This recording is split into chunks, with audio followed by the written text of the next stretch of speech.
Pemirsa masih di lobi bersama saya Nindya Rima dan juga narasumber kita Bapak Insinyur Haji Mas Duki Toha. Beliau merupakan Wakil Ketua DPRD Kota Surabaya. Dan kita tadi sudah banyak berbincang-bincang di segmen sebelumnya pemirsa seputar bagaimana sih Pemkot ini dengan pedagang, dengan investor masih belum satu suara seperti itu ya Pak ya. Nah, tapi ini Pak kabarnya ya Pak ya, selain tentang sewa di mana pedagang itu tidak setuju harganya, ini ada denda, ada bunga yang juga dititik beratkan kepada pedagang lama Pak. MOU itu apakah teman-teman, maka saya tanya, dilibatkan nggak, tahu nggak teman-teman pedagang itu seperti itu? Jangan-jangan MOU itu dibuat antara investor sama Pemkot tanpa melibatkan pedagang dan tidak tahu pedagang itu isinya bagaimana, akhirnya kan terjadi seperti ini.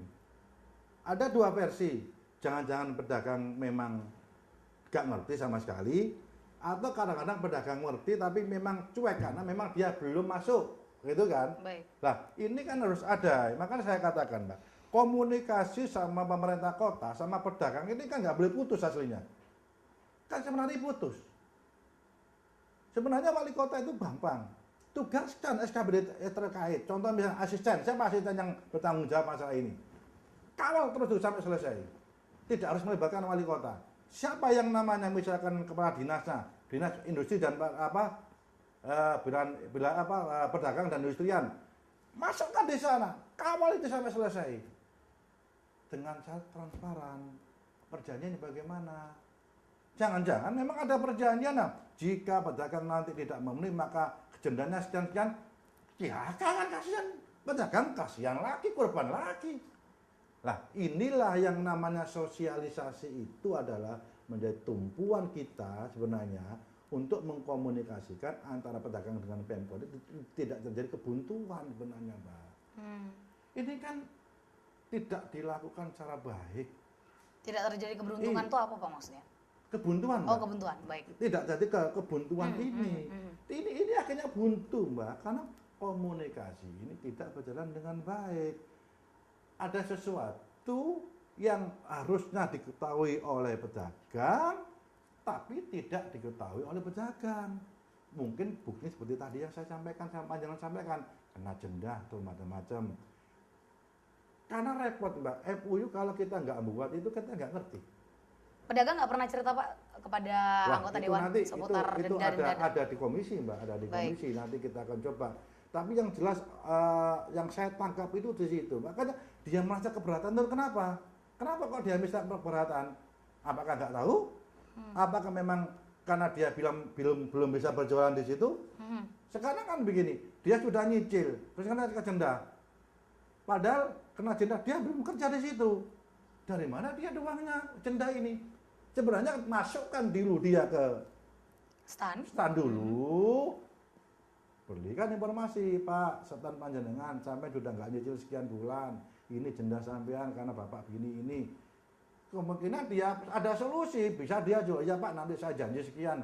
Lah inilah kombinasi ini buntu semuanya, tidak jalan, Mbak, gitu loh. Baik. Lalu rekomendasi dari DPRD sendiri agar ini menemukan jalan keluar? Kita sih bukan merekomendasikan, Mbak. Sekarang yang paling pokok itu adalah keseriusan pemerintah kota untuk menyelesaikan kasus ini dengan sebaik-baiknya. Maksudnya happy ending. Baik. Karena sekali lagi ini, jangan sampai pedagang ini menjadi korban selamanya, sudah 8 tahun, 9 tahun ini, menjadi korban terus-menerus tanpa hentinya tiap hari. Kasihan saya juga. Baik.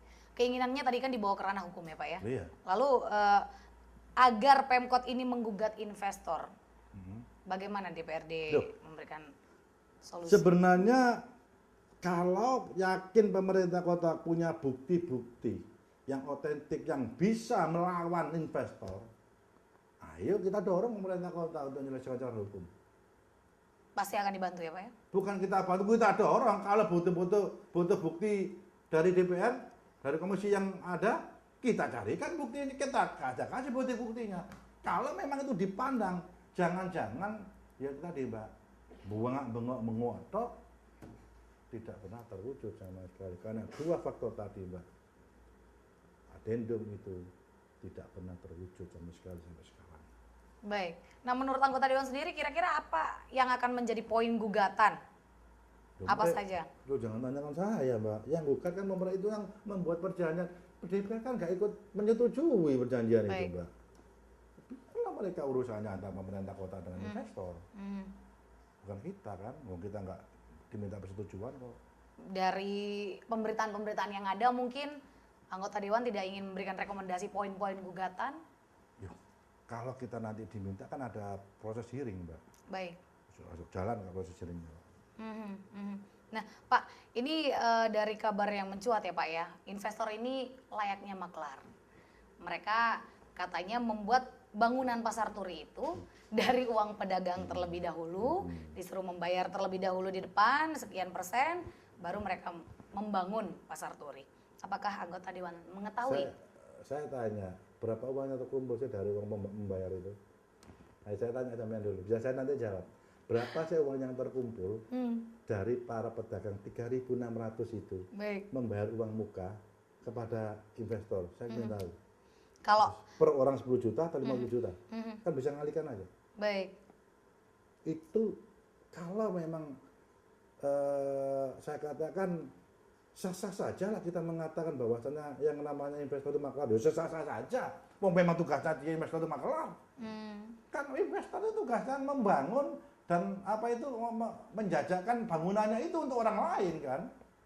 Tapi permasalahannya apakah betul uang yang dibangun, uang yang dibuat membangun Pasar Turi baru itu juga uangnya mereka-mereka, dia hanya menikmati tok, bangun tok, koyok-koyok begitu, tapi kita belum tahu buktinya. Tapi apakah boleh Pak, investor tidak memiliki modal menang tender? Makanya saya tanya, saya kan dapat kabar bahwa membangun yang namanya Pasar Turi itu 1,2 triliun. Baik. Uang yang terkumpul dari teman-teman pedagang itu berapa sih? Kita kan belum tahu.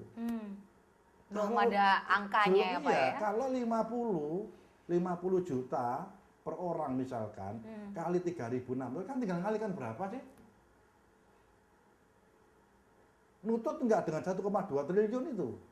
Itu kan? Baik. Nah, itu yang harus kita itu pun apabila semua membayar ya, Pak. Kan gitu.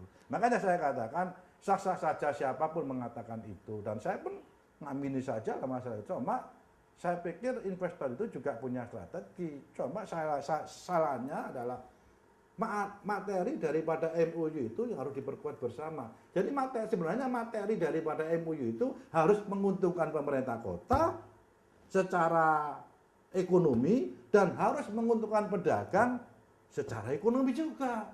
Ini kan harus diperjuangkan mulai awal, bukan sekarang. Karena sudah terangkum dalam yang namanya MOU antara pemerintah kota dengan investor. Berarti gitu loh, Mbak. dari anggota Dewan sendiri melihatnya sudah terlalu terulur-ulur Pak ya? Ini sudah nasi menjadi bubur, Mbak. Jadi ini 8 tahun proses ini saya bingung, Mbak. Terus terang aja, Mbak. Kalau saya melihat wajahnya teman-teman pedagang, saya tuh deg-degan toh, Mbak. Mikir, kenapa? Dia berjuang, baik, Mbak, mulai dulu. Saya tahu persis lah pada usaha di Komisi A itu. Sudah 10 tahun yang lalu kan saya tahu persis lah bagaimana teman-teman itu berjuang. Telang saya Pak ya? Waduh, kadang-kadang saya malah nggak mau nemu nih, kalau malu diri saya. Baik. Kenapa sih nggak selesai itu? Beliau itu dengan sampai ada yang meninggal loh, Mbak. Masalah teman-teman yang berjuang seperti ini. Belum dibenturkan antara pedagang dengan dibentar, antara pedagang dengan pedagang, belum dibenturkan investor dengan pedagang, macam-macam lah. Kasihan loh teman-teman pedagang itu, Mbak. Baik, baik. Oke, pemirsa, nanti akan kita bahas kembali di segmen berikutnya. Jangan kemana-mana kalau Anda masih ingin mengetahui perbincangan saya dengan Bapak Insinyur Haji Mas Duki Toha seputar menanti penyelesaian konflik Pasar Turi. Tetap di Lobi, belajar lebih memahami.